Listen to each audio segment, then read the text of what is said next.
प्रकृति का सम्मान करो। प्रकृति हमें जीवन देने वाली है, इसका सम्मान करो। जो इसका अपमान करता है समझो मेरा अपमान करता है। दुनिया का हर काम प्रकृति के नियमों और तरीकों से ही होता है, लेकिन अहंकार से ग्रसित लोग ऐसा मानते हैं कि सब कुछ वही कर रहे हैं।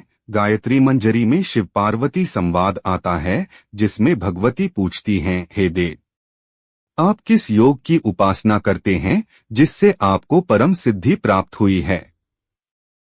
उन्होंने उत्तर दिया, गायत्री ही वेद माता है और पृथ्वी सबसे पहली और सबसे बड़ी शक्ति है।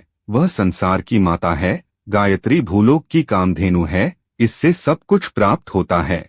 ज्ञानियों ने योग की सभी क्रियाओं के लिए गायत्री को ही आधार माना है। कल्पना ज्ञान से महत्वपूर्ण। आइंस्टीन से पूर्व शिव ने ही कहा था कि कल्पना ज्ञान से ज्यादा महत्वपूर्ण है। हम जैसी कल्पना और विचार करते हैं वैसे ही हो जाते हैं। सपना भी कल्पना है। शिव ने इस आधार पर ध्यान की 112 विधियों का विकास किया। अधिकतर लोग खुद के बारे में या दूसरों के बारे में बुरी कल्पनाएं या ख्याल करते रहते हैं। दुनिया में आज जो दहशत और अपराध का माहौल है, उसमें सामूहिक रूप से की गई कल्पना का ज्यादा योगदान है। आदमी पशुवत है। मनुष्य में जब तक राग, द्वेष, ईर्ष्या, वैमनस्य, अपमान तथा हिंसा जैसी अनेक पाशविक वृत्तियां रहती हैं, तब तक वह पशुओं का ही हिस्सा है। पशुता से मुक्ति के लिए भक्ति और ध्यान जरूरी है।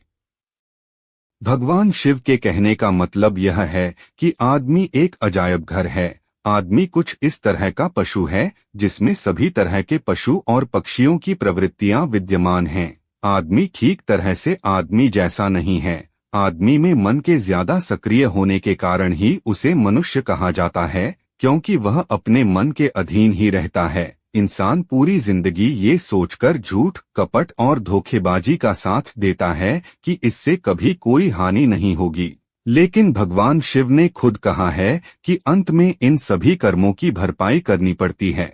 झूठ और कपट के साथ केवल छोटी मोटी लड़ाई ही जीता जा सकती है, लेकिन जीवन के बड़े युद्ध जीतने के लिए सत्य ही काम आता है। इसलिए हमेशा न्याय का साथ देना चाहिए। इस विश्व में हर व्यक्ति को पूरा ज्ञान नहीं है, लेकिन सभी के पास किसी न किसी चीज का ज्ञान है। भगवान शिव के अनुसार ब्रह्मा ज्ञान की खोज के लिए हमें अपने भीतर ही उसकी तलाश करनी होगी। ये हमें कहीं बाहर से प्राप्त नहीं हो सकता। हर हर महादेव। ऐसी और वीडियो के लिए सब्सक्राइब करें हमारा चैनल जियालाल और बेल आइकॉन दबाएं।